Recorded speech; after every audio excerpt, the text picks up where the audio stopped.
Avec l'autorisation du pasteur, j'ai voulu faire passer quelques témoignages avant que nous puissions écouter la parole de Dieu. Nous appelons le couple Katambwa, papa André et maman Jolie. Et pendant qu'ils seront en train de s'avancer, je ne sais pas là où ils sont, permettez-moi de donner deux autres témoignages rapidement pendant que papa André et maman Jolie s'avancent. C'est le témoignage de maman Séraphine Mouilania qui rend grâce à Dieu pour sa protection dans sa vie et dans la vie de sa famille. Au fait, maman a eu à faire deux accidents avec le véhicule. Le premier, c'est avec son véhicule. Elle était dans le véhicule et pendant qu'ils étaient en train de rouler en pleine vitesse, le chauffeur a sali crise. En pleine vitesse, le chauffeur a sali une crise. Et ils sont allés, ils ont cogné deux autres véhicules. C'est comme ça que le véhicule s'est arrêté. Il n'y a pas eu mort d'homme. Alléluia. Le deuxième, elle était dans un taxi. Et pendant qu'ils étaient en train de rouler en pleine vitesse, le chauffeur a la linaï. À la linaï. Pongiez na vola à l'ali.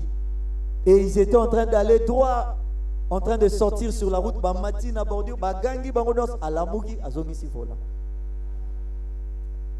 Alléluia. Maman Jolie, vous pouvez avancer avec papa André.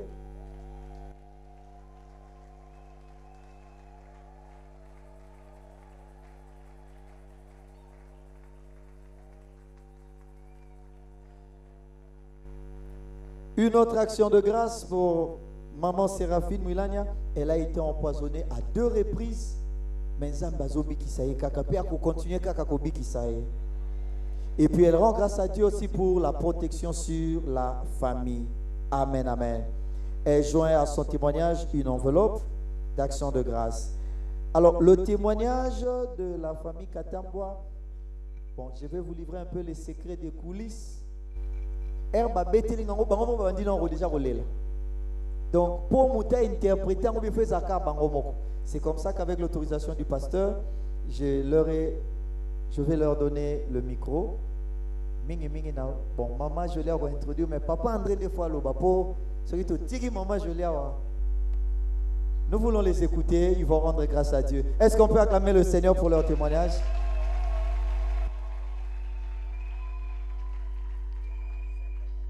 Bonjour l'église, shalom peuple de Dieu. Nous sommes le couple Katambwa, André et Jolie. Nous sommes de signes et de présages de la part de Dieu. Nous sommes là devant vous pour vous témoigner, pour vous dire ce que Dieu a fait pour nous. Nous allons parler, nous allons proclamer, nous allons dire la fidélité, nous allons dire tout ce que Dieu a fait pour nous. C'est une promesse que nous avions faite à Dieu, que nous célébrerons ton nom au milieu de ton peuple, dans l'assemblée de ton peuple, pour témoigner ta grandeur, pour témoigner ta puissance. Je passe le micro à mon mari. Alléluia. Alléluia. Mutumoko azana bomo yabetela nzambe maboko.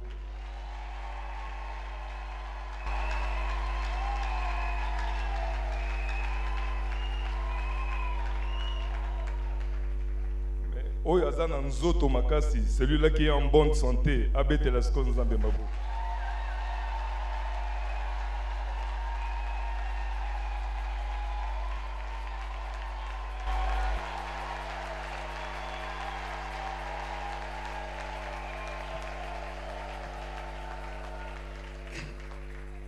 Être en bonne santé, c'est une grâce. Il arrive par moments dans notre vie que nous puissions arriver à envier un fou na poubelle. Donc, au fandi penza esi kozali, otali mutu aliboma, azolia na foule, ou envier, ah, nazananga taille, vraiment, héroïo. Donc, il y a des moments où nous pouvons traverser dans notre vie très compliqués, nous décourageant, et en même moment, tu dis, mais nzambango to sambela katina na ezanini. Parce qu'au fait, ils vont t'apporter des trucs dans ta tête au point même d'oublier que tu es un chrétien. Je voulais expliquer par moment quelque chose ici.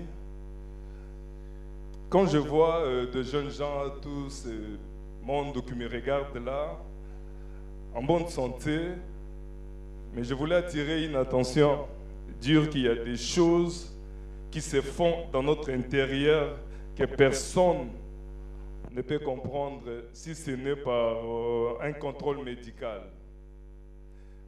Vous savez, vous arrivez dans un hôpital comme ça, un médecin qui te pose la question « Omelaka, namelarate ». Nanomela diambate, namela nanga diambate. Masanga po tushakate, o namelakate. Mais comment ta situation peut être comme ça? Donc tu vois, alors c'était ça mon cas. Il y a 4 ans passés, j'étais disparu ici, je commençais par constater des douleurs thoraciques.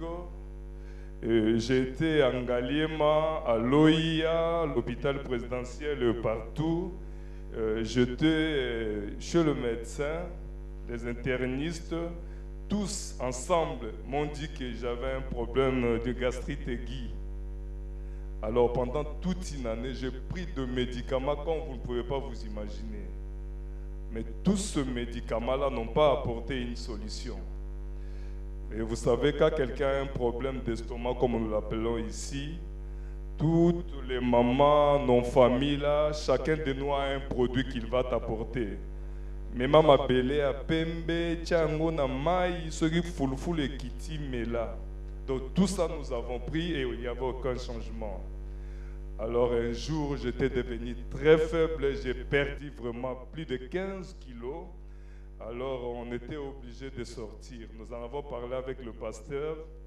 Il a prié pour nous et nous avons réuni un peu de moyens. Nous sommes sortis pour arriver en Inde. Le jour où on arrive en Inde, dès qu'on est arrivé avec les clichés de Kinshasa, où personne ne pouvait bien diagnostiquer ici, je donne un médecin là-bas, il regarde ces clichés, il me dit « ton cas est grave. Tu as perdu déjà 70% de foie. » Donc je ne pouvais plus manger, tout ce que je mangeais, j'étais obligé de vomir. Et alors, 48 heures après, j'étais obligé de rester à l'hôpital. Ils ont continué à diagnostiquer. Et après 48 heures, ils viennent m'annoncer le sort. Donc il faut avoir des nerfs solides et le pied sur terre pour supporter cette nouvelle-là. Et j'étais seulement moi et mon épouse. Ils ont tout rencontré et après quoi ils ont proposé des solutions. Alors nous avons fait un choix d'une solution par rapport aux moyens que nous on avait à l'époque. Ils ont demandé d'opérer, mais avant d'arriver à cette opération, il fallait de préalable. Et c'est comme cela que nous avons passé notre temps là-bas. Ils ont intervenu pour nous enlever toute la partie droite de foie. Donc on ouvre là et on enlève toute la partie droite. Et je vous épargne le détail. Et nous sommes restés comme ça à l'hôpital. Après l'intervention, le médecin traitant nous envoie d'aller trouver un oncologue parce que d'après eux, ce que j'avais là, parce que la dernière partie qui me restait là, les 30% là, il y avait encore une masse au-dessus. Et on ne savait pas la nature. Alors on devrait continuer pour détecter c'était quoi. Et heureusement pour nous, les médecins ont dit que c'était béline, comme on dit. Donc il n'y avait pas assez de complications pour nous, on pouvait continuer. Mais quand nous sommes sortis, on arrive chez l'oncologue, cet oncologue qui nous reçoit nous dit non, non, non, non, quand bien même les résultats prouvent que c'est béline, mais vous devez passer par la chimiothérapie. Nous étions encore morts, vous savez, cette nouvelle-là. Donc je ne pouvais pas supporter. Curieusement, on se décide un 25/5/2023 que nous pouvons aller commencer avec la chimiothérapie. C'est ce jour-là où on arrive devant le médecin titulaire arrive, revoit mon dossier parce que les dossiers étaient traités par un assistant. quand il relit mon dossier, il m'appelle, j'étais à la réception, j'entre comme ça, il me dit, toi, il n'y a pas question de la chimiothérapie. Donc ton cas est différent, tu peux partir. Il déchire tout ce que le médecin, l'assistant avait fait. Donc sous cette joie, nous nous sommes sortis, nous avons emballé nos histoires, on était décidé de descendre à Kinshasa, continuer notre vie, mais tout en nous demandant de revenir 6 mois après pour les contrôles. On rentre 6 mois après, donc l'année 2024. On quitte février ici, on laisse les enfants pour 3 semaines. On arrive là-bas. Après le contrôle, on nous dit, nous sommes en train d'observer une lésion qui n'avait pas apparu l'autre fois. Bon, du côté foie, ça va. Mais nous sommes en train de voir quelque chose vers les poumons droits. Alléluia. Donc il fallait encore reprendre les examens. On nous demande de passer par l'autopsie, les biopsies. Alors c'est comme ça qu'on n'avait pas de choix. Alors on décide de passer pour la biopsie. Nous sommes chez le médecin, il prélève une partie des poumons droits. Et là, on m'annonce une dernière nouvelle, que j'avais un cancer de poumon. Donc le cancer a migré. Il était vésicule biliaire. Alors là, il s'est déplacé du côté poumon droit. Ah. Quand nous rencontrons comme ça, c'est plus facile, mais ce jour-là, j'étais déjà mort. Alors, on était obligé d'appeler le pasteur. Alors, ma femme a appelé le pasteur pour lui dire, papa, ici, c'est KO. André est atteint d'un cancer de poumon. Et quand nous sommes en train de lire, on nous dit que c'est le cancer le plus dangereux, donc pas d'espoir. Le pasteur nous rassure que vous allez vivre et vous allez vaincre cette maladie. Est-ce que nous pouvons prier? Et nous avons prié avec le pasteur. Et après notre prière, nous sommes allés et on était obligés de commencer notre chimiothérapie. Nous sommes restés là-bas pendant 6 mois. Nous avons pris autant de séances. Et après 9, 10, 12 séances comme ça, on dit la maladie n'a pas évolué. Mais il existe encore. Donc vous avez quand même parcouru un bon chemin parce que la maladie ne s'est pas évoluée, mais nous devons continuer avec les traitements. Ce jour-là, je demandais au médecin, après autant de séances, tu me renvoies encore reprendre avec tous les coups que vous savez pour soigner cette maladie-là. Et ce jour-là, le médecin me dit, moi je ne fais que ce que j'ai appris à l'école. C'est Dieu qui guérit. Donc vous savez, j'étais découragé parce que mon espoir était fondé sur ce médecin-là, ce spécialiste-là. Mais ce jour-là, quand il m'a annoncé seulement que ce n'était pas son affaire, il ne faisait que pratiquer les histoires qu'il a apprises à l'école. Et la guérison, c'est Dieu. Je lui ai laissé dans le bureau en train de pleurer et moi, je suis parti. Et ce jour-là, j'ai demandé à mon épouse de fermer les histoires. Nous devons rentrer au pays. Parce que déjà 4-5 mois de chimiothérapie, pas de changement, on n'a plus d'argent, on doit louer un hôtel, alors il n'y avait plus question de rester, nous devions sortir. Il me demande d'aller à la radiothérapie, commencer les séances de la radiothérapie. Nous sommes allés, cette étape-là, après les séances de radiothérapie, on n'avait toujours pas une solution. On informait toujours à l'église, on parlait toujours au pasteur parce qu'on était en contact permanent. Et il nous rassurait. Et après, on nous demande de passer à l'immunothérapie. Donc, un traitement qui vous coûte extrêmement cher. Alors, on s'est dit, mais on va avoir l'argent où? On va demander l'argent à qui? Mais par miracle, le Seigneur nous a assistés, le Seigneur nous a surpris. Malgré qu'il fallait verser 9 000 par séance et il fallait en avoir 6. Mais le Seigneur a pourvu. Je ne sais pas comment, je recevais de l'argent qui venait, je ne sais pas, de l'église. Donc, tu te réveilles comme ça, on vous appelle, on vous envoie de l'argent. Je ne sais pas comment expliquer. Des frères et sœurs qui me regardent ici, il y a de ceux qui nous ont envoyé de l'argent comme ça. Et nous avons quand même pu terminer. Et à la fin, il n'y avait toujours pas une solution. Et nous avons demandé au médecin de nous laisser partir. Prescrit le médicament, le traitement, comme ça, nous allons avoir seulement le protocole, acheter les médicaments, trouver un oncologue au Congo, comme ça nous allons continuer. Parce que pour moi, je savais que j'allais mourir. J'ai dit, bon, je préfère marcher avec mes deux pieds, aller mourir à Kinshasa à côté de mes enfants, que de rester ici, devenir un colis. Comment cette femme-là va transporter ces colis-là? Alors, le docteur a refusé, nous avons insisté. Finalement, je dis, si tu ne veux pas, je coupe, moi je pars. Il accepte, on achète les produits. On vient ici, on trouve un oncologue en Nganda et avec lui nous avons continué quelques séances, je crois 4, 5, 6 séances. Comme ça, quand nous avons fini nos séances, alors nous allons nous faire contrôler à HJ. On nous dit, il n'y a aucune trace détectable du cancer. Oh. Donc nous avons quand même douté. Tellement que je n'avais plus confiance. J'ai douté, je dis, mais pas de traces. Non, je n'accepte pas. J'envoie les résultats en Inde. Les Indiens me demandent de rentrer, continuer le traitement. Oh, moi je dis, je ne rentre pas. Moi je ne veux pas rentrer. Heureusement, j'avais un visa Schengen. Je dis, madame, nous changeons un peu de coin. Faisons la France. On arrive en France. On trouve un oncologue là-bas. Après les examens, il confirme ma guérison. Il dit, il n'y a aucune trace détectable de cancer.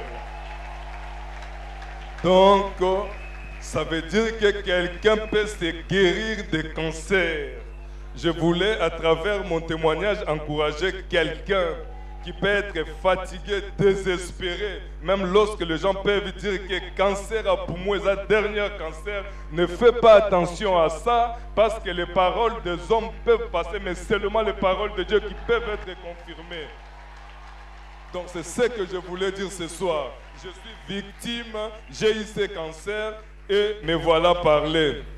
Mais pour terminer, je voulais conseiller pour un dépistage de l'hépatite. Parce que toute ma souffrance, c'est l'hépatite B.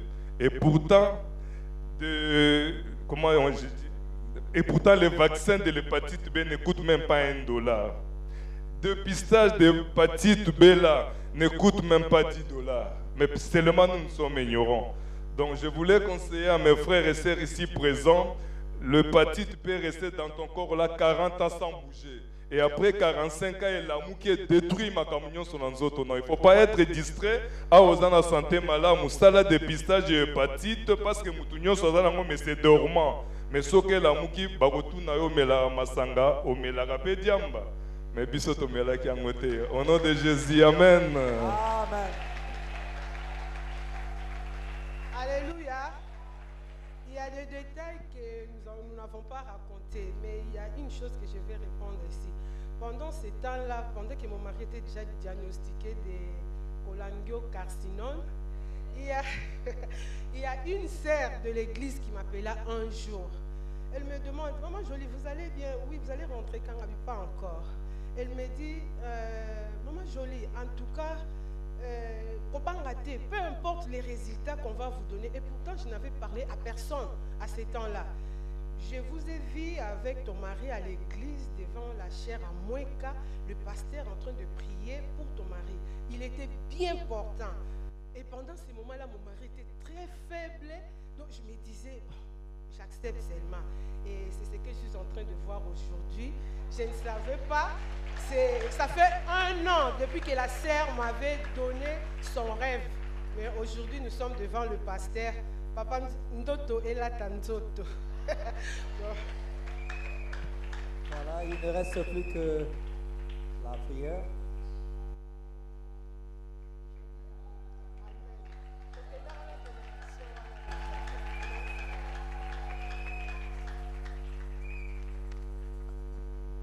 Alléluia. Nous voulons nous préparer à écouter la parole. Est-ce que